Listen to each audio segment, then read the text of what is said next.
हमें सीना दिखाई जाती है जिसको रास्ते से गुजरते हुए रश दिखाई देता है। वो कहती है क्या अब यहाँ पे क्या हो रहा है। तो तब वो चलती उस तरफ आती है। वो कहती है ये तो वही बुक स्टोर है ना जहाँ पे थर्ड प्रिंस विजिट किया करता था। तो तब किसी की आवाज़ आती है आखिर यहाँ पर हो क्या रहा है। तो वो वहाँ पर देखती है तो वहाँ पर थर्ड प्रिंस और एक बच्चा खड़ा था। वो कहती है ये यहाँ पर क्या कर रहे हैं। तो वो आदमी कहता है ये बच्चा ये एक नोबल का वॉलेट लेके भागा था, ये ऐसा कैसे कर सकता है। तो हमारी सीना कहती है योर हाइनेस और ये बच्चा ये लोग आखिर इस चीज में कैसे फंस गए। तो वहां पे एक आदमी खड़ा था। वो कहता है मैंने कहा मेरा वॉलेट वापस करो अभी की अभी। तो थर्ड प्रिंस कहता है बच्चे ने कहा कि उसके पास नहीं है और वैसे भी बच्चे के हाथ बिल्कुल खाली हैं और उसके कपड़े बिल्कुल सादा है, उसने अपने कपड़ों में भी कहीं नहीं छुपाया। तो आप कैसे कह सकते हैं कि उसने आपका वॉलेट चुरा लिया, वो तो कहीं गया भी नहीं था। तो वो आदमी थर्ड प्रिंस का कॉलर पकड़ लेता है। वो कहता है तुम्हारी हिम्मत कैसे हुई, तुम उस बच्चे की साइड ले रहे हो और तुम मुझे जज कर रहे हो, तुम उसके साथी तो नहीं हो कहीं। तो वो कहता है मुझे अच्छे से याद है वो बच्चा मुझसे टकराया था, जरूर उसने मेरा पर्स लिया होगा और इसके अलावा कोई हो ही नहीं सकता। तब वो उसकी तरफ हाथ बढ़ाने लगता है और कहता है मुझे मेरा पर्स वापस दे दो वरना मैं तुम्हें अभी सबक सिखाता हूँ। लेकिन तभी सीना उन दोनों के दरमियान आ जाती है। वो कहती है बस बहुत हो गया। तो वो आदमी कहता है क्या अब तुम कौन हो। वो कहती है आखिर आप लोग सड़क के दरमियान में इतना घटिया सीन क्यों कर रहे हैं, इस बच्चे ने आपको क्या बिगाड़ा है, आप इसके पीछे क्यों पड़े हुए हैं। तो वो कहता है क्या तुम एक नोबल हो और इस बच्चे की साइड ले रही हो और तुम होती कौन है इंटरफेयर करने वाली। वो कहती है मैं इस बच्चे को जानती हूँ और ये आदमी जो यहाँ पर है ये भी मेरा दोस्त है। और वो थर्ड प्रिंस के सामने खड़ी हुई थी और वो कहती है ये लोग ऐसे बिल्कुल भी नहीं है जो किसी का वॉलेट चुराएं और चोरी तो बिल्कुल नहीं करते। तो बहुत में हंसते हुए कहता है तुम मुझे हंसाओ मत, अब एक नोबल और एक कॉमनर दोस्त हो सकते हैं, बिल्कुल नहीं। ओ अब मैं देख रहा हूँ एक नोबल लेडी है ना जिसके कपड़े नोबल्स वाले हैं, लेकिन मुझे लगता है तुम भी इनके साथ ही मिली हुई हो। तो सीना सोचती है ये तो बिल्कुल पागल हो गया है, लगता है इसका दिमाग घास चरने गया हुआ है। तो सीना कहती है मुझे पता है यहाँ पर रिडिकुलस कौन हो रहा है, आखिर तुम्हें अपने सोशल स्टेटस का इतना ज्यादा घमंड कैसे हो सकता है। और क्या हुआ मैं नोबल हूँ, मैं किसी कॉमरेड के साथ दोस्ती नहीं कर सकती और वैसे भी हर कोई तुम्हारी तरह स्टेटस से इतना ज्यादा ऑब्सेस नहीं होता। और वो बच्चों को अपने पास कर लेती है। तो वो कहता है क्या तुम मेरी बेइज्जती कर रही हो। तो पीछे सब लोग बातें करते हैं लेकिन आखिर ये नोबल कॉमनर्स की जगह पर क्या कर रहा था, वैसे भी ये यहाँ पर आना नहीं चाहता। तो वो आदमी कहता है क्या मतलब तुम मेरी इंसल्ट कर रही हो। तभी वहां पर कोई आता है कहता है मास्टर हमें आपका वॉलेट मिल गया। तो सीना कहती है क्या।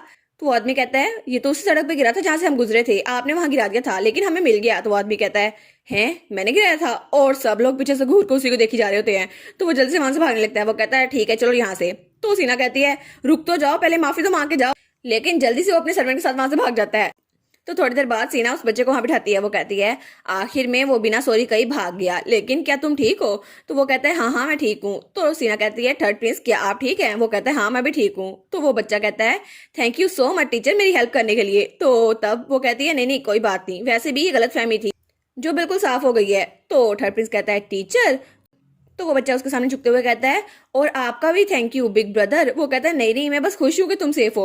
वो कहता है लेकिन क्या सच में आप टीचर के दोस्त हैं। तो सीना कहती है वो तो मैंने वैसे ही कह दिया था।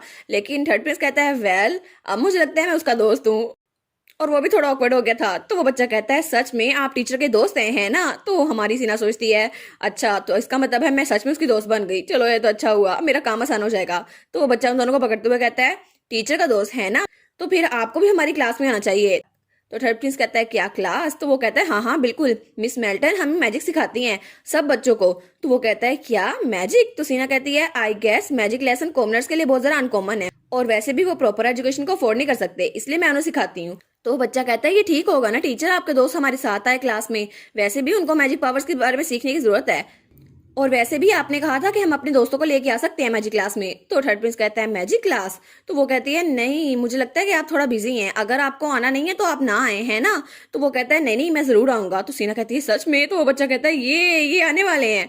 तो थर्ड प्रिंस कहता है अगर ये ठीक रहे तो फिर मैं जरूर आऊंगा, क्या आप मुझे बता सकती हैं क्लास किस वक्त होने वाली है। वो कहती है हाँ हाँ ऑफ कोर्स मैं आपको बता देती हूँ, इस वीक की क्लास कल के अगले दिन यानी परसों को होने वाली है सर, तो अगर आप आना चाहें तो आ सकते हैं। तो वो बच्चा कहता है एक दो दिन मतलब 2 दिन है ना।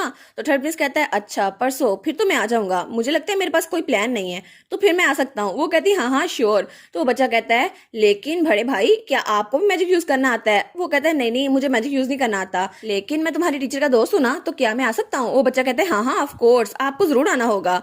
और उसके बाद वो बच्चा वहां से भाग गया था। तो वो दोनों उसको बाय करते हैं और उसके बाद थर्ड प्रिंस कहता है कॉमनर्स को सर्व करने की सोच आपकी बहुत ज़रा अच्छी है। तो वो कहती है, ओ वो जब मैं छोटी थी ना तो मैं कॉमनर्स के साथ खेला करती थी, लेकिन उनके पास जो स्किल्स थी वो मेरी स्किल्स से भी ज़रा अच्छी थी, और उनके साथ खेलते खेलते मैंने उनको सिखाया भी था, लेकिन वो लोग इसको अफोर्ड नहीं कर सकते थे। तो मैंने इस बारे में सोचना शुरू किया और मैंने चाहा कि उनकी हेल्प करूं। इसलिए शुरू में तो सिर्फ थोड़े से बच्चे थे, लेकिन फिर आहिस्ता आहिस्ता थोड़े बच्चे बढ़ते गए और अब ये प्रॉपर क्लास बन गई है।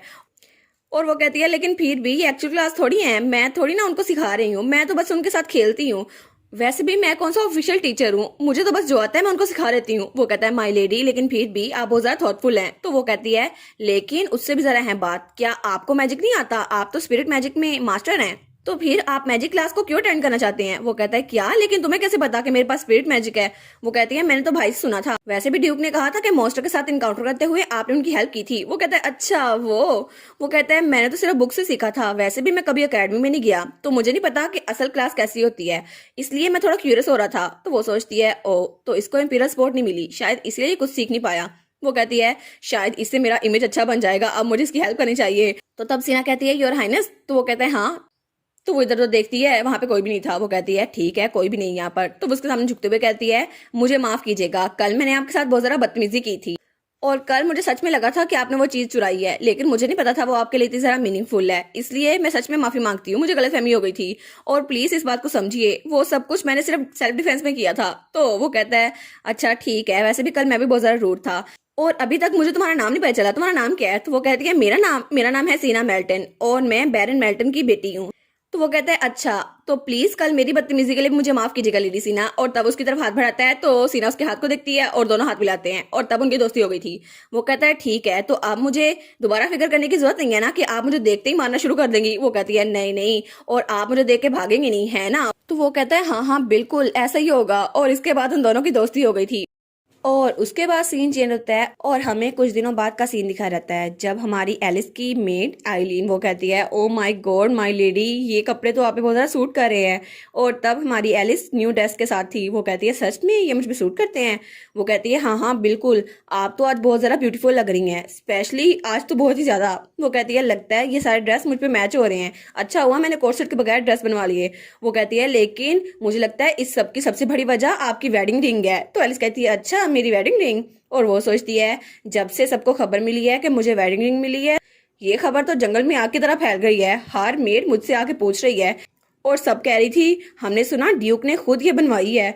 तो तब वो सोचती है, मेरी तरह मैं तो बहुत जरा बॉदर हो रही थी, लेकिन ड्यूक, उसको तो इस बात से बड़ी खुशी हो रही थी, और हर मेड, हर सर्वेंट, हर कोई मेरी रिंग को ही देख रहा था, और सब कह रहे थे ड्यूक ने पर्सनली इस रिंग को खरीदा था, लेकिन ड्यूक ने कहा था इस रिंग को कभी ना उतारना। और तब वो उसको सोच के ब्लश करने लग जाती है। तो फिर वो कहती है, नहीं नहीं, बस खुद पे काबू रखो एलिस, ये कोई वेडिंग रिंग थोड़ी ना है, असल में ये तो सेफ्टी डिवाइस है, सिर्फ सेफ्टी के लिए, है ना? तो तब आइलिन कहती है, माय लेडी, क्या आप दूसरे ड्रेसेस भी ट्राई करना चाहेंगी जो आपके आए हैं? और वहां पे बहुत ज्यादा ड्रेसेस थे।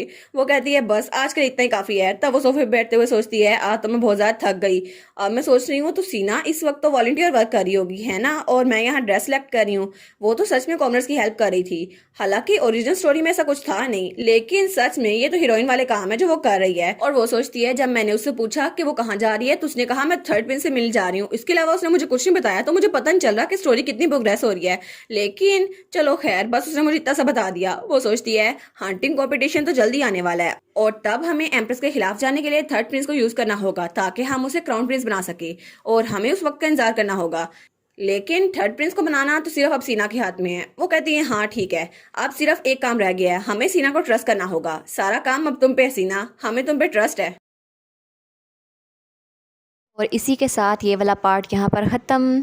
तो आप लोग बताइएगा आपको ये पार्ट कैसा लगा, प्लीज़ लाइक करिएगा, कमेंट करिएगा और शेयर करिएगा, और जो न्यू व्यूवर्स हैं काइंडली वो चैनल को सब्सक्राइब कर दें, और पिछली वीडियोस का लिंक आपकी स्क्रीन पर नज़र आ रहा होगा, तो काइंडली उनको भी चेकआउट कर लें। Thank you so much.